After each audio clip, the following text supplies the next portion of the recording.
খেয়াল করেন, দিনের মূল হলো আল্লাহর ফরজ ইবাদত করো, মানুষের সাথে ভালো আচরণ করো, ওকে ইনশাআল্লাহ তুমি জাহান্নাম থেকে দূরে যাবে, জান্নাতের কাছে চলে যাবে।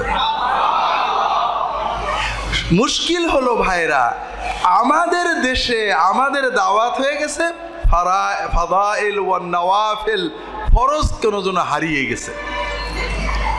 এই যে হারিয়ে গেছে এর জন্য দায়ী কিন্তু আমরা, আপনারা, আমরা না, আমরা হুজুররা না, আপনারা আমাদের ভক্তরা। এটা কেন? আল্লাহ তাআলা কোরআন কারীমে প্রথম হুকুম করলেন কি? ইকরা, মানে পড়ো। আর আমরা আমাদের দেশের মানুষ সব শুনিয়ে চলতে চায়, পড়তে চায় না, ঠিক না? পড়া বিমুখ। পড়ারও আবার শোনারও আবার কোরআন কারীমের নিয়ম বলেছেন আল্লাহ তাআলা। শোনার সিস্টেম আল্লাহ কোনো জিনিস আমাদের বাদ দেননি, শুধু আমরা বেখেয়াল। আল্লাহ কোরআন কারীমে ভালো ইমানদার জান্নাতি মুমিনদের ক্রাইটেরিয়া, ক্যারেক্টারিস্টিক বর্ণনা করেছেন। আল্লাযীনা ইসতামিউনাল কাওলা ফায়াত্তাবিউনা আহসানা, যারা কথা শোনে, শুনেই মানে না। কথার ভিতরে যেগুলো খুব ভালো কথা, সুন্দর কথা, সঠিক কথা, শুধু ওইগুলো মানে। কথা বোঝেননি? তাহলে মুমিনের ভিতরে, মুমিনকে প্রথম পড়তে হবে এবং শুনতে হবে, তবে শুনেই লাফ মারা যাবে না। শুনে যাচাই করার মতো, ভালো মন্দ যাচাইয়ের মতো একটা যোগ্যতা মুমিনের অর্জন করতে হবে। কথা কি বুঝতে পেরেছেন? এখন আপনারা বলবেন, এটা সব জায়গায় বলে, জানি না চট্টগ্রামের লোকে বলেন কিনা, হুজুররা এক একজন এক এক কথা বলে, আমরা কি করব? আমি বিষয়টা বুঝি, আপনাদের সাথে শেয়ার করি, চট্টগ্রামের সিস্টেমটা বুঝি। চট্টগ্রামের মানুষ, আপনারা পয়সাওয়ালা, বাজারে গেলেন, আমাদের দেশের নিয়ে, আমি আপনাদের বাজারে যাইনি কখনো, মুরগির দোকান একসাথে অনেকগুলো থাকে, মাছের দোকান একসাথে অনেকগুলো থাকে, মনে করেন গরুর গোশতের দোকান একসাথে অনেকগুলো থাকে। এখন মনে করেন আপনি বাজারে গেলেন, প্রত্যেক দোকানদার এটাকে ভাই আসেন, স্যার আসেন, চাচা আসেন, আসেন আসেন, আমারটা ভালো আছে, আমারটা এরকম আছে। আপনাদের আছে নাকি? আছে। এখন আপনি কি করলেন? আপনি বললেন, তাহলে প্রত্যেক দোকানদার আপনাকে, এ বলছে আমারটা ভালো, এ বলছে আমারটা ভালো। আপনি কি করলেন? আপনি মন দিয়ে শোনেন। আপনি বাজারের ব্যাগটা হাতে নিয়ে আস্তে আস্তে বাড়ির দিকে চলে গেলেন। দোকানদার এক এক কথা বলে, বাজার আর কি করে করব, বাড়ি চলে যায়। এই রকম আপনারা ক্রেতা কেউ আছে নাকি চট্টগ্রামে? নেই। গুড। তাহলে আপনি কি করবেন? আমরা যেটা করি, আমার মনে হয় চট্টগ্রামের মানুষ ওটাই করেন।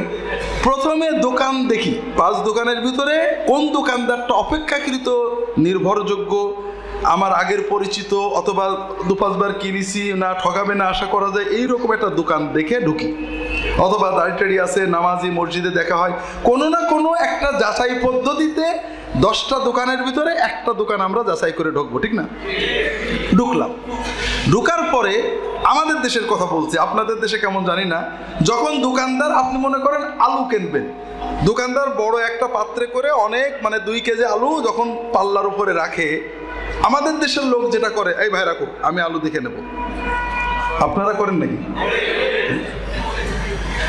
আপনি আলু, টমেটো, পেঁয়াজ, মরিচ, মাছ সবকিছু ওই দোকান চয়েস করার পরেও পণ্যও চয়েস করেন, করেন না?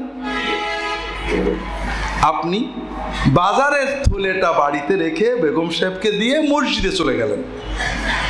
মসজিদে যে আপনি আমল করছেন, একজন বলল, হয়তো অজিফা করছেন অথবা জিকির করছেন, একজন বলল যে ভাই এটা তো হাদিসে নেই, নবী করেননি, এটা করা যাবে না। আরে ভাই, হুজুররা এক এক কথা কয়, ওই বাদ দাও, যা করছো কর। তাহলে কি বোঝা গেল? বোঝা গেল আপনার কাছে পুঁটি মাছ, আলু, টমেটো, পটল, কাঁচামরিচের চেয়ে ইমানের দাম বেশি বোঝা গেল না কম বোঝা গেল?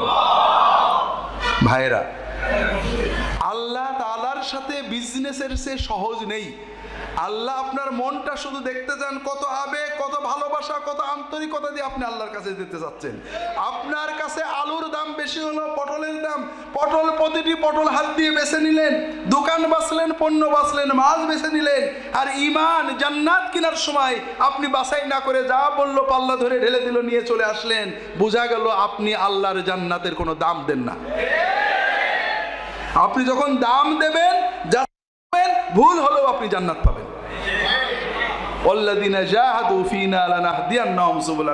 আপনাকে চেষ্টা করতে হবে, আল্লাহ আমি আমার সাধ্য মতো বাছাই করে ভালো মাছ কেনার চেষ্টা করেছি, ভালো ঈমান, ভালো সহি আমল কেনার চেষ্টা করেছি। তো ভাইরা, মাছ কিনে যদি ঠগি, আমাদের জীবনে কত বাজার করব, কখনো মাছ কিনে ঠকবো, কখনো জমি কিনে ঠকবো, ঠকি না? এতে কি হয়? কিছুই হয় না। একদিন ঠকলে আর একদিন কভার করা যায়, ঠিক না? দুনিয়ার সামান্য ঠকার জন্য এত যাচাই করলাম, আর যে ঈমান কিনতে ঠকে গেলে, যে আমল কিনতে ঠকে গেলে আমার অনন্ত জীবন নষ্ট হয়ে যাবে, সেটার জন্য একবারও যাচাই করলাম না। এটা কি ঈমানের লক্ষণ হলো ভাই? আমি আপনার সাথে বিজনেস করব না, আপনি তো আপনার মালিকের সাথে বিজনেস করবেন। কাজেই ভাইরা, আল্লাহ তাআলার চেয়ে আপন কেউ নেই। আল্লাহ শুধু আপনার মনের অস্থিরতা চায়। আল্লাহ, আমি তোমার নবীর তরিকায় তোমার পথে চলতে চাই, আমাকে তুমি পথ দেখাও। আমি যাচাই করব, বুঝি না, আমি মানুষ, দলিল খুঁজবো, চিন্তা করব, পড়বো, আলেমকে প্রশ্ন করব, কোন কিতাবে আছে, কোন জায়গায় আছে, আমি যেন তোমার নবীর তরিকায় চলতে পারি। এই আবেগ যদি আমার থাকে, ইনশাআল্লাহ ভুল হলেও আল্লাহ মাফ করবেন, আমি জান্নাত পেয়ে যাব। যেটা বলছিলাম ভাইয়েরা, তাহলে আমাদের শুনতে হবে, যাচাই করতে হবে এবং পড়তে হবে। কথা কি বুঝতে পেরেছেন? আমি এ বিষয়ে আর লম্বা বলবো না, এটা হলো আমার ভূমিকা। আপনাদের সব সময়ের জন্য যেটা দরকার, আমি নিজের জন্য, আপনাদের জন্য, আমার ঈমান যদি আমার কাছে পটলের চেয়ে দামি হয়ে থাকে, তাহলে অবশ্যই যাচাই করতে হবে। তো ভাইয়েরা, আমি জানি চট্টগ্রামের জমির দাম অনেক বেশি, ঠিক না? অনেক বেশি। আপনি মনে করেন চট্টগ্রামের একজন বড়লোক মানুষ, আপনি আমাদের কোনো উত্তরবঙ্গের একটা অল্প টাকার জমি কিনবেন, দলিল না দেখে কিনবেন? কি কি দেখবেন? দলিল দেখবেন, দলিলের ফটোকপি নেবেন, অরিজিনাল দেখবেন। পিট দলিল বলি আমরা, মানে ওই লোক যার কাছ থেকে কিনেছে তার দলিল। হ্যাঁ, এরপরে কি দেখি? ওই যে কি জন্য বলে পর্চা দেখি, সিএস পর্চা, আমি ওগুলো বুঝি না ভাই ভালো। এরপরে কি দেখি? ওই সেই কত সালের রেকর্ড। হ্যাঁ, 2 লাখ টাকার জমি কেনার জন্য আমরা অরিজিনাল দলিল খুঁজি, পিট দলিল খুঁজি, আমরা পর্চা দেখি, ওই 60 বছর 70 বছর আগের রেকর্ড খুঁজি, সাব রেজিস্ট্রি অফিসে খোঁজ নিই।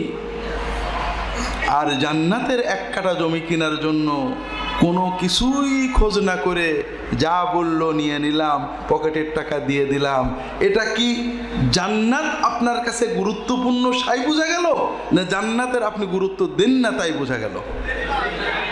তো ভাইরা, কোনো পণ্যের, আল্লাহ তাআলার পণ্য যদি আপনি দাম না দেন, আল্লাহ কেন আপনাকে দাম দেবে? আপনাকে তো দাম দিতে হবে।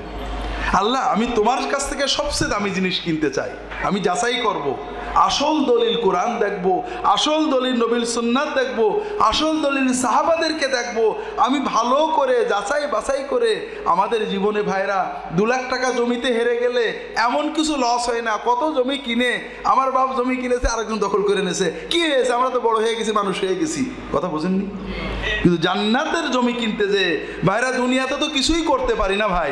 দুনিয়াতে পরের জন্য, আওলাদের জন্য, সমাজের জন্য জীবন শেষ করে দিলাম, জান্নাতের জন্য অল্প সামান্য কাজ করি, ওটাও যদি জান্নাতে যেয়ে দেখি পাইনি, এর চেয়ে হতভাগা আর কেউ থাকবে নাকি ভাই?